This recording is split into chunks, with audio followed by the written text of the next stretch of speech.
coaches don't win games, players do. But coaches can lose games. And I made a very critical mistake on, it was 17-14. We were right around midfield. We were going to go for it on fourth down. We tried to draw them off. Didn't work. I didn't call a timeout, and it forced us into a punt decision instead of giving us an option. And I thought that they were getting that Maryland's getting a little tired on defense. We were driving on them. I thought that was a critical error on my part. But there's a lot of fight in these kids. I mean, they didn't give up, and it hurts. You know, it hurts them. It hurts me. But I can tell you something. They didn't lose this game. I lost this game, and that was a critical error by me. And so, you know, I heard Georgia State won big, and at Connecticut, which is a huge win. So there's no rest for the weary, and we'll get back to work as soon as we possibly can.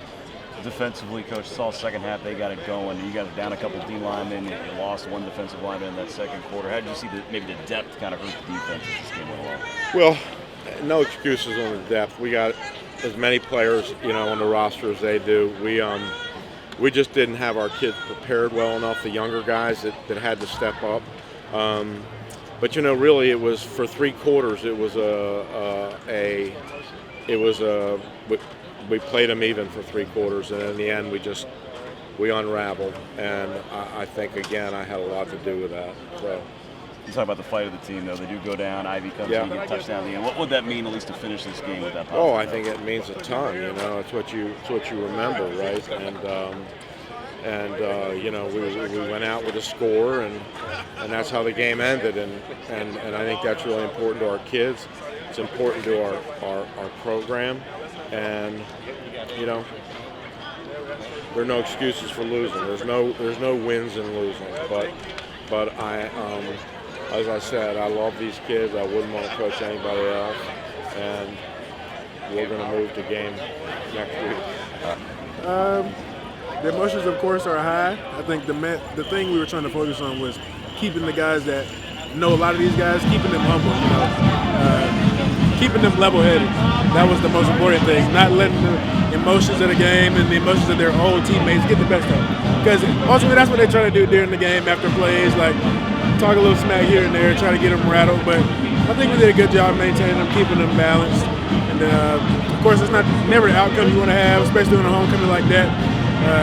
You really want to, when you get the lead, you want to stay on the lead because it's hard to get wins in college football. But you learn to play 4 quarters together and play a complete game and complementary football, which is what we're learning to do. I think we'll be a very good football team when we start to clean that thing up. We saw the second half, really fourth quarter where Maryland got it going. What did you see kind of change maybe that first half to the second half? I think I saw not the life leave from the team, but it was just kind of like we were in a stalemate. It was like the defense was out there a lot, and the offense trying to find answers. And I'm not going to blame the rest because, you know, we put the ball in our court. You know, they're not playing; they're just making calls. And of course, there are some questionable calls, but at the end of the day, it's going to come back on us. So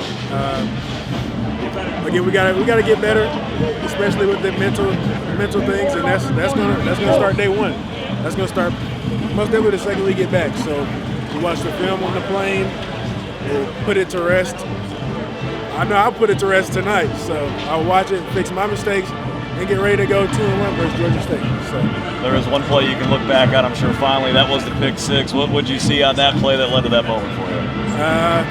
All I know is we were out there, and I see I'm lined up on my number 2, and I'm like, Holy Spirit's like, all right, as soon as he takes a snap, go right. And he snapped it. I went right, and it was just kind of in slow motion like a movie. I'm like, all right, this is coming now. Let's catch it. Caught it. And it's like, am I out of bounds? No, let's try to score it. And, you know, got in. So extremely blessed, exhilarating, and glad to be a part of it. Last thing, just what was Coach's message there in the locker room to you guys after this one? Coach's message was that he was proud of us. You know, he knows how bad this one feels in the mouth, you know, because it's like, you're on a team like this. This is a Big Ten team. You know, they play a lot of high competition, the Ohio States and people like that. And for us to stick around with them, it's not not surprising at all from our field of play, but I think for them it was a bit of a shock because they came out flat. Probably weren't expecting us to be the Charlotte that they were expecting us to be today. So I think that's where we can stand, and now we just got to build on it. Demetrius, appreciate the time, man. Appreciate you. Thank you.